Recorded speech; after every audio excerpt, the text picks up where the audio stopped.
This channel does not promote any violent, harmful, or illegal activities. All content provided by this channel is meant for an educational purpose only. Jammu কাশ্মীরের 10 জায়গায় সকাল থেকে NIA অভিযান, জম্মু কাশ্মীরের Pulwama, Shopian, NIA এর অভিযান।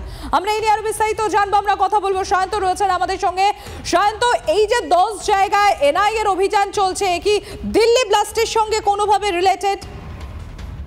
একদমই, দেখো, এনআইএ লোকাল পুলিশকে সঙ্গে নিয়ে মূলত 10টি জায়গায় এই অভিযান চালাচ্ছে, যেটা মূলত এনআইএ সূত্রে খবর যে দিল্লির ব্লাস্ট কাণ্ডে যাদের যাদের নাম জড়িয়ে রয়েছে এবং যাদের সঙ্গে কানেকশন থাকতে পারে সেই সব বাড়িতেই মূলত এই অভিযান চালাচ্ছে, ওই সার্চিং অপারেশন। এবং পাশাপাশি এনআইএ এর তরফে কিন্তু সেই সব সোফিয়ান, পুলওয়ামা, উড়ি সহ 10টি জায়গায় এই তল্লাশি অভিযান চালানো হচ্ছে।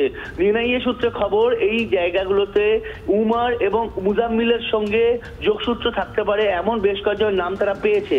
একই সঙ্গে বেশ কিছু নথি তাদের কাছে এসেছে, যে নথি অনুযায়ী এই 10টি জায়গায়, 10 থেকে 12টি জায়গায় একাধিক তথ্য লুকিয়ে থাকতে পারে জৈশের সঙ্গে সম্পর্ক থাকার। সব মিলিয়ে সেই কারণেই এই অভিযান চালানো হচ্ছে। ইতিমধ্যে সেই অভিযান চলছে, আরো বেশ কয়েকটি জায়গায় অভিযান চালানো হবে বলে এনআইএ সূত্রে খবর। ধন্যবাদ সায়ন্ত, নজর রাখো। তিস্তা পারে ফের উদ্ধার মোটর শেল। পাহাড়পুর পঞ্চায়েত এলাকার কয়েকজন নদীর পাড়ে গরু চড়াতে গিয়ে মোটর শেলটি দেখতে পান।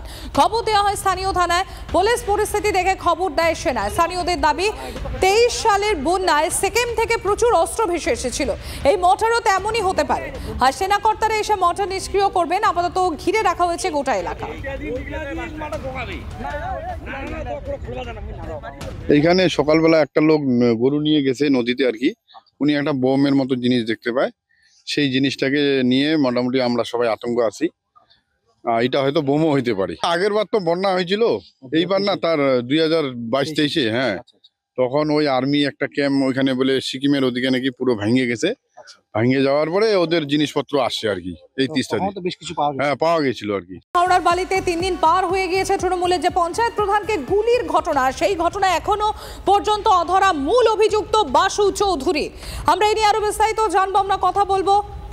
আমার সহকর্মী সুব্রত রয়েছেন আমার সঙ্গে। সুব্রত, 3 দিন পার হয়ে গিয়েছে, এখনো পর্যন্ত মূল যে অভিযুক্ত সে এখনো ফেরার, পুলিশ কি বলছে? তবে এখনো পর্যন্ত পুলিশের পক্ষ থেকে এই বিষয়ে কোনো রকম ভাবে ক্যামেরার সামনে মুখ খোলেননি। এবং যেটা আমরা গতকাল দেখেছি যে পুলিশ কিন্তু এলাকায় চিরুনি তল্লাশি চালিয়েছে। হাওড়া সিটি পুলিশের পদস্থ আধিকারিক এবং পুলিশ কমিশনার প্রবীণ কুমার ত্রিপাঠীর নেতৃত্বে বিশাল পুলিশ বাহিনী এলাকায় চিরুনি তল্লাশি চালায়। এবং গতকালই ফিরেছেন বাড়িতে আর এক গুলিবিদ্ধ যে পঞ্চায়েত প্রধানের যিনি সহযোগী বা সহকর্মী, সে বাড়িতে ফিরেছে। এবং তারা কিন্তু আতঙ্কে রয়েছে, কারণ এখনো পর্যন্ত এই গুলিকাণ্ডের যে মূল অভিযুক্ত, যাকে সিসিটিভিতে দেখা গিয়েছে, 3 দিন পার হয়ে গেলেও পুলিশ তাকে এখনো গ্রেপ্তার করতে পারেনি।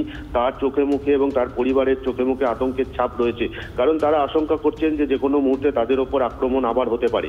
কারণ এই যে ঘটনা ঘটেছে তা কোনোভাবেই তারা কাঙ্ক্ষিত তাদের কাছে ছিল না। ফলে এখন সব মিলিয়ে মূল দুষ্কৃতী বাসু চৌধুরীর খোঁজে পুলিশ যেমন তল্লাশি চালাচ্ছে, তবে এখনো পর্যন্ত পুলিশের পক্ষ থেকে কোনো রকম সাফল্য তারা দেখতে পাননি। এবং এই ঘটনায় কেন্দ্র করে সাপুইপাড়া বসুকাঠি অঞ্চলে আতঙ্ক সৃষ্টি হয়েছে এবং মানুষজন তারা কিন্তু সরাসরি বলছেন যে পুলিশ প্রশাসনের ভূমিকা নিয়ে প্রশ্ন তুলছেন। পাশাপাশি গতকাল বিকেলে এই ঘটনায় সাপুইপাড়া বসুকাঠি অঞ্চলে বিজেপির পক্ষ থেকে একটি শান্তি মিছিল করা হয়, যাতে করে এলাকার শান্তি শৃঙ্খলা।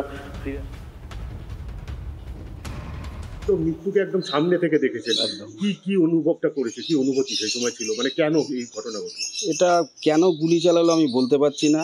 আর আমার জীবনে আমি কোনোদিন ভাবতে পারিনি যে আমার গায়ে গুলি লাগবে বলে। সেরকম কোনো কাজ কারবারের সাথে আমি জড়িত নই বা ইয়ে নেই। আমি নিজে একটা ইউজ অ্যান্ড থ্রো থালা, চায়ের কাপ, গ্লাস এইসব বিক্রি করে খাই। হ্যাঁ, আমি ঈশ্বর আমাকে বাঁচিয়ে দিয়েছে যাকে বলে। হ্যাঁ, ঈশ্বরের কৃপায় আমি বেঁচে এসেছি। আচ্ছা, সিসিটিভি ফুটেজে তো দেখা গেছে কিভাবে আপনাদেরকে গুলি করা হচ্ছে, আপনি গুলি লাগার পর কিভাবে বাইক নিয়ে চলে যাচ্ছেন। আতঙ্কে তো আছি। এবারে প্রশাসনের ব্যাপার, প্রশাসন কীভাবে দুষ্কৃতীকে ধরবে সেটা প্রশাসন বুঝবে। এটা তো আমি বলতে পারবো না, বা আমি এই লাইনের লোকও নয় কীভাবে প্রশাসন কীভাবে কাজ করছে, কি করবে। পুলিশ ব্যাপারটা দেখছে, সিপি নিজে এটা হ্যান্ডেল করছে। আমি সিপিকে ফোন করেছিলাম, সিপি বললো খুব তাড়াতাড়ি আমরা এটাকে ট্র্যাক করে ধরে নেবো। অ্যাকচুয়ালি যে এই এলাকার মধ্যে নেই, সে বাইরে পালিয়ে গেছে। তো সিপি আমাকে কথা দিয়েছে 2-1 দিনের মধ্যে ধরে দেবে। আর কি বাড়ির লোকজন বা স্থানীয় বাসিন্দা তারা বলছে আতঙ্কিত, বলছে এরকম যদি হয় এবার তো বাড়ির মধ্যে এসে এসে গুলি করে দিয়ে যাবে। আতঙ্কিত হওয়ার কোনো কারণ নেই। আমরা সমস্ত দলবদ্ধভাবে আগামী দিন আমরা ওখানে এলাকায় মিছিল মিটিং সমস্ত কিছু করব এবং এর পিছনে ষড়যন্ত্র আছে কিনা সেটাও আমাদের দেখার ব্যাপার আছে। হাওড়ার জগৎবল্লভপুরে দুষ্কৃতীদের তাণ্ডব। এক বেকারির দোকানের মালিকের সঙ্গে বচসা দুষ্কৃতীদের। বচসার মাঝেই পকেট থেকে বন্দুক বের করে মালিকের মাথায় আঘাতের অভিযোগ। পালানোর সময় দোকান লক্ষ্য করে পরপর বোমাবাজি। ঘটনায় আহত 2। খবর পেয়ে ঘটনাস্থলে জগৎবল্লভপুর থানার বিরাট পুলিশ বাহিনী, এমনকি র্যাফও নামানো হয়। দুষ্কৃতীদের খোঁজে তল্লাশি চলছে।